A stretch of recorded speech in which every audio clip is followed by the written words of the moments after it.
Last year, the National Conservatism Conference in Washington, D.C. brought together a host of far-right speakers who represented much of the who's who of America's Christian nationalist movement.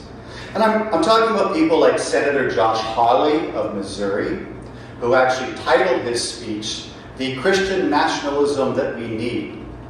Other speakers included then Senator J.D. Vance, prominent Christian dominionist pastors like Yuri Brito from Florida and Doug Wilson from Idaho, Al Mohler from the Southern Baptist Theological Seminary, and more. One of the most interesting keynote speakers at the event, however, was Ram Madhav. Madhav was a longtime spokesperson for India's Rashtriya Swayamsevak Sangh, or RSS, paramilitary, before he was reassigned as a spokesperson for the RSS's political wing, the Bharatiya Janata Party, or BJP, which has been India's ruling party for the past 11 years. And at the event, Madhav, speaking to a crowd of mostly American far-right Christian nationalists, said that some call us in India Hindu nationalists. We don't mind that label, he said. Now, the thrust of his speech at that event in DC was that the RSS BJP in India have successfully transformed India into the world's premier model of national conservatism and is now inviting America's far right to partner with them to do the same here in the United States. In Madhav's words, "We are here at this conference in DC to tell you that the power of 1 billion Indians is ready to stand by our conservative colleagues from across the US and Europe today. Let us build a strong global movement for conservatism. We can be with you, we can be behind you, and if you wish so, we can be in the vanguard, we can be in the forefront." Now, Madhav of the RSS BJP, he's no stranger to the United States, nor indeed to rubbing shoulders with our elected officials. Notably, for instance, in 2015, he flew from India to Hawaii to speak at the wedding of then Congresswoman Tulsi Gabbard. And 4 years later, while running for president in 2019, Gabbard actually explicitly defended the ideology that Madhav embraces. "Hindu nationalism," she said in an interview, "just means expressing pride in one's religion." Or does it? So what is Hindu nationalism? That's what I'm going to dig into for the next few minutes. When did its modern iteration originate? Who propagates it? And to what ends? And at the outset, I'm going to introduce you to the technical term for Hindu nationalism in India, Hindutva. And I want to start off with what Hindutva is not. In the words of Rahul Gandhi, the chief opposition leader in India, Hindutva, as practiced by the RSS BJP in India, is not Hinduism. It is rather a weaponization of the Hindu religion, which combines it with political power to dominate and control. It is religious nationalism, and just as Christian nationalism is not Christianity, Zionism is not Judaism, Hindutva is not Hinduism. The term Hindutva was actually popularized with the 1923 manifesto of the same name by this man, Savarkar, a book in which he articulated his belief that Hindutva, which means Hinduness, is the core identity of India's civilization, culture, and people. And in his telling, anyone in India who is not a Hindu or who doesn't exude Hinduness is therefore, in essence, not a true Indian. "We are Indians because we are Hindus and vice versa," he wrote. True Indians, he argued, view India as both their fatherland as well as their holy land.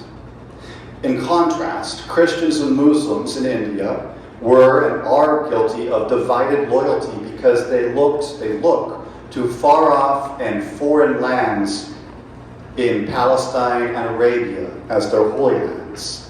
And thus, non-Hindu Indians are consequently viewed as being incapable of real patriotism.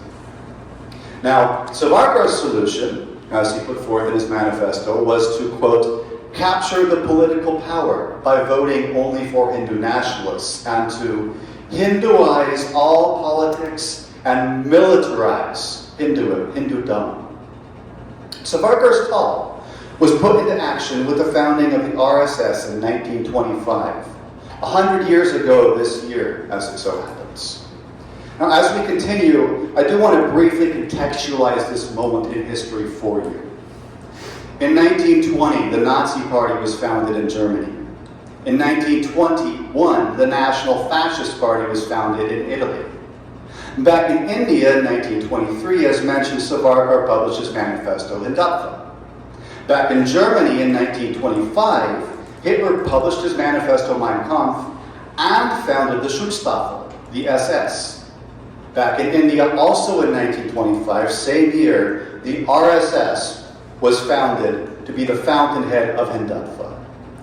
Then, as today, the RSS is an all-male, armed, uniformed paramilitary organization which now boasts approximately 6 million members across all of India. And it advances the notion that India is, always has been, and always must be a land of Hindus and only of and for Hindus. Now, when Ram Madhav of the RSS BJP spoke at the National Conservatism Conference last year, he did address critics of the RSS in his remarks. He said, and I quote, "Those critics, they tell you that we are Hitlerians, we are fascists." To his audience, his American audience, he said, "But do you know that they portray you as racists, white supremacists, and Christian fundamentalists to our people? Don't take them at face value," he said. Well, in fact, from India, the founding fathers from Savarkar onwards of the RSS and the Hindutva ideology all pointed to Italian and German fascism as an example of what they wanted to replicate in India. The biggest difference for them was that for the fascists in India, their enemies were not Jews. They weren't Nazis, they were fascists. And their enemies were not Jews, but rather Christians and Muslims. Now, looking, for example, at Nazi Germany, Savarkar praised Nazi Germany for reviving Aryan culture and for waging a crusade against the enemies of Aryan culture. Comparing Indian Muslims to German Jews in the 1930s, he suggested that they should be treated the same way. And he argued that it is the right of a majority to drive out a minority. And he used specifically Nazi treatment of the Jews as an example of that right. Proceeding, Munji, a co-founder of the RSS, actually visited fascist Italy in the 1930s. And after touring the militias and even meeting Mussolini in person, Munji returned to India and praised the idea of fascism for bringing out the conception of unity amongst people. In India, the co-founder of the RSS argued should imitate the fascist organizations in both Italy and Germany. However, he did declare after returning from fascist Italy that the good news was that this imitation was already occurring in the form of the newly founded RSS paramilitary. Munji's protege, Hedgavar, became the first supreme chief of the RSS. And he also looked over at Nazi Germany and said that the RSS's goal was to preserve Hindustan as a pure country of Hindus, just like Germany is a country of Germans. Golwarkar, the second and longest serving supreme chief of the RSS, also praised Italian and German fascism, and he did it so much that we would be here all night if I were to touch on every way in which he did so. Golwarkar published his manifesto in 1939, just as Hitler launched the Second World War with the invasion of Poland, after the groundwork for the Holocaust had already begun to be laid, and at a time when the supremacist intent of the Nazis was already beginning to become widely known throughout the world. Golvarkar, in particular, he was obsessed and fascinated by the idea of the race spirit and the racial consciousness which he saw rising in Germany and in Italy. And he called for the same racial awakening to occur in India, insisting that the European fascists were demonstrating, proving the right to define nationality by race, and that they had proved how every race possesses the indisputable right of excommunicating from its nationality all who have turned traitors by entertaining aspirations different from those of the national race. And I'm going to briefly touch on ways in which he believed that people were betraying their national race in India. He was particularly speaking about Christians and Muslims living in India who'd been settled there in India for 1,500, 2,000 years. In his othering of non-Hindus, he argued that only the Hindu has been living here in India as a child of this soil. He insisted that the conversion of Hindus into other religions causes them to succumb to having a divided loyalty to the country. He argued that it is treason for somebody to join the camp of the enemy, leaving their mother nation in a lurch by changing their religion. He described Christians and Muslims specifically as foreign elements, internal threats, traitors. Muslims, he said, are rabidly anti-national and guilty of trying to undermine the national existence of India. Christians, he said, are bloodsuckers who will remain in India as hostiles and will have to be treated as such. And so on. He argued that what must happen is that Christians and Muslims in India should adopt the Hindu culture and language, entertain no idea but the idea of glorifying the Hindu race and culture, or else have their citizenship rights stripped away.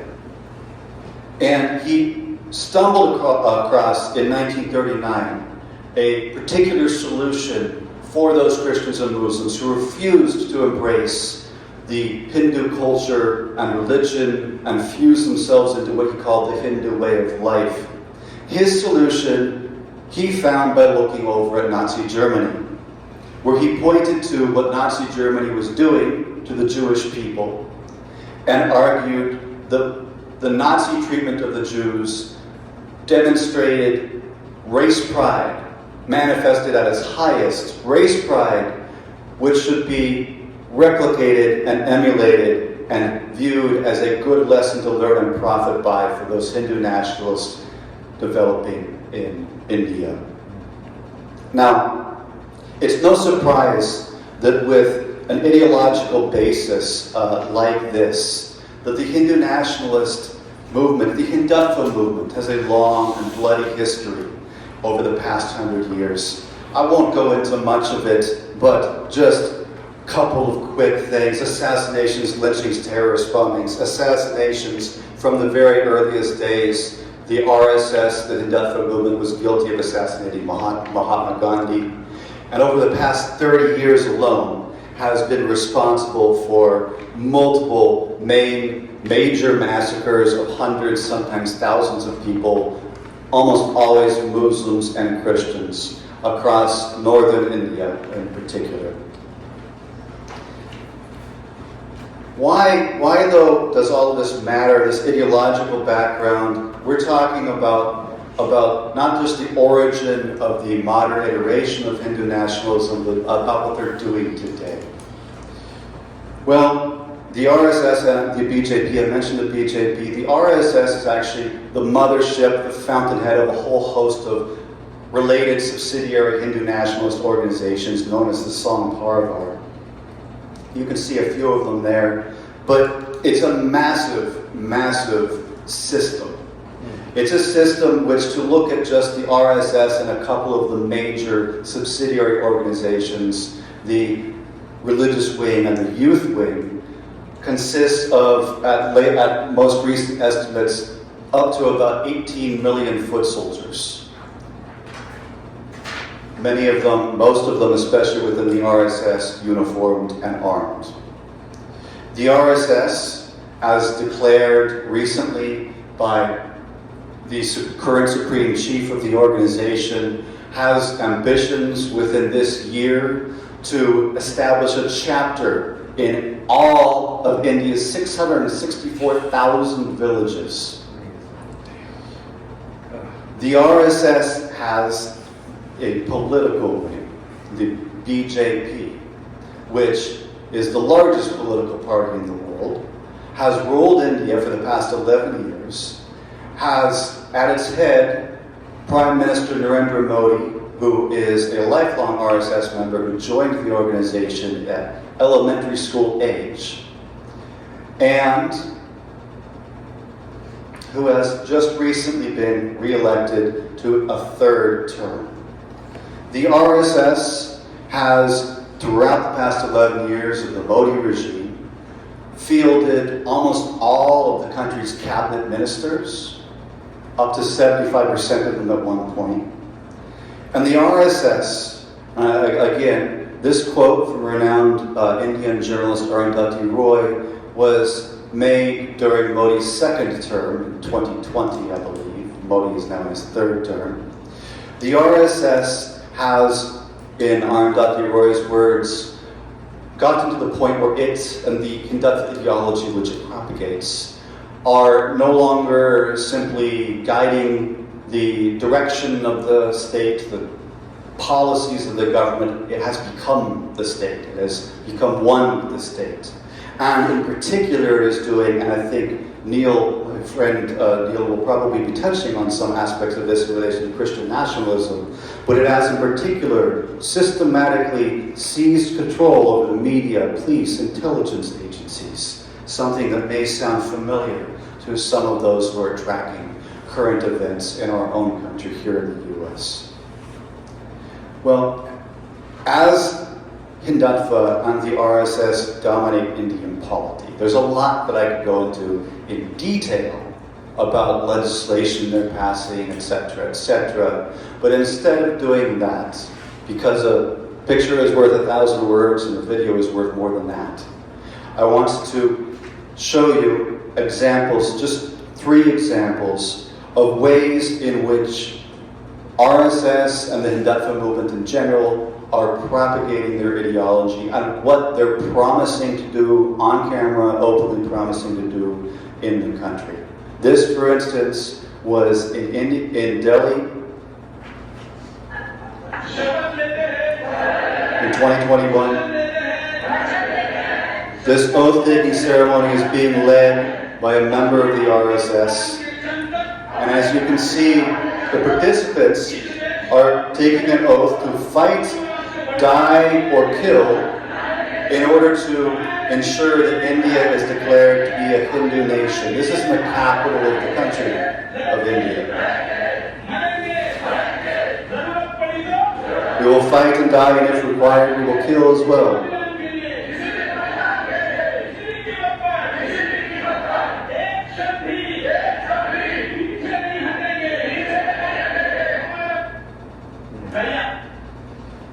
And again, elsewhere in India, in central India, at a massively attended conference, the Hindutva movement that has taken over India, these people are being taught that Islam is a fast poison, Christianity is a slow poison,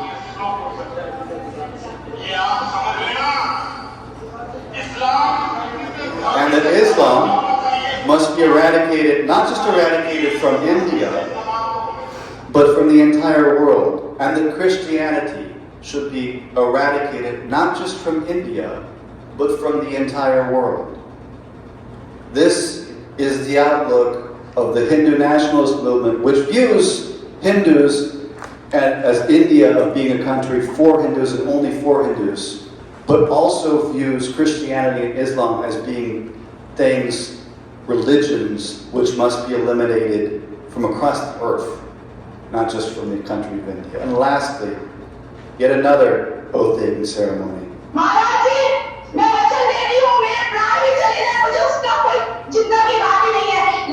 These people are taking an oath turn India into a Hindu nation to prevent a Muslim from ever becoming the Prime Minister of India, and to kill in order to decrease the population of Muslims by millions, to decrease the population of Muslims by millions.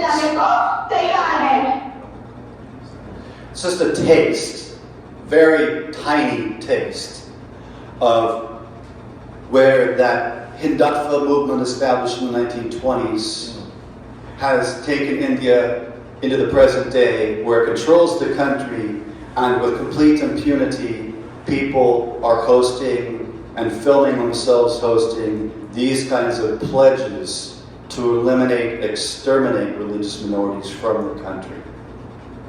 And it is thus no surprise that the impending threat of an actual genocide breaking out is constantly hanging over the heads of India's Muslims.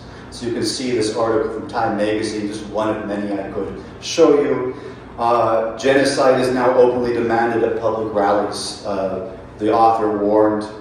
And the need for ethnic cleansing can pop up in casual conversations on politics among friends or family.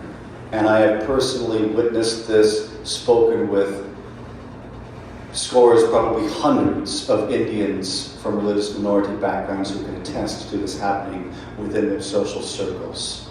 Not just Muslims, though, as mentioned, in India it is also Christians.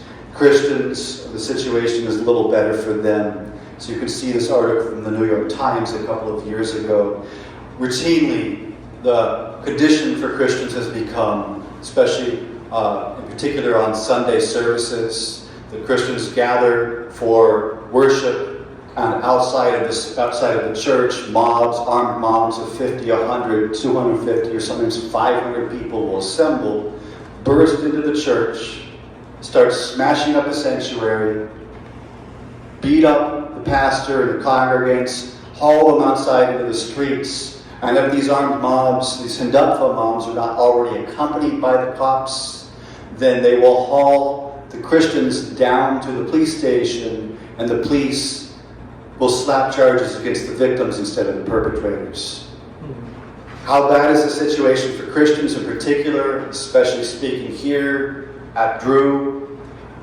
It is so bad that organizations like International Christian Concern have ranked India as the third of 10 top persecutors of the year in the entire world. Open Doors USA, another organization which tracks persecution of Christians around the world, has ranked India as the 11th most dangerous country in the world in which to be a Christian. As you can see, putting India in a category where they are worse for Christians than even a country like Saudi Arabia or China. And so there is much more that I could go into in unpacking Hindu nationalism, what it's doing, how it's changing legislation in the country to criminalize religious freedom by banning the right to change your religion at will, how it is premising citizenship along religious lines, how it's throwing students, academics, and activists behind bars for daring to speak up against the dominance of Hindutva, and a lot more. But I just want to bring us back full circle, leading into our next talk from Reverend Neil Christie, to remind you that Hindutva over there in India has now, in the person of the RSS BJP's Ram Madhav at last year's National Conservatism Conference in DC, come here to America with, in his words, a very specific agenda of pursuing alliance with the far-right Christian nationalist movement, which we are, in ways that I never thought possible, seeing rise to predominance throughout our country.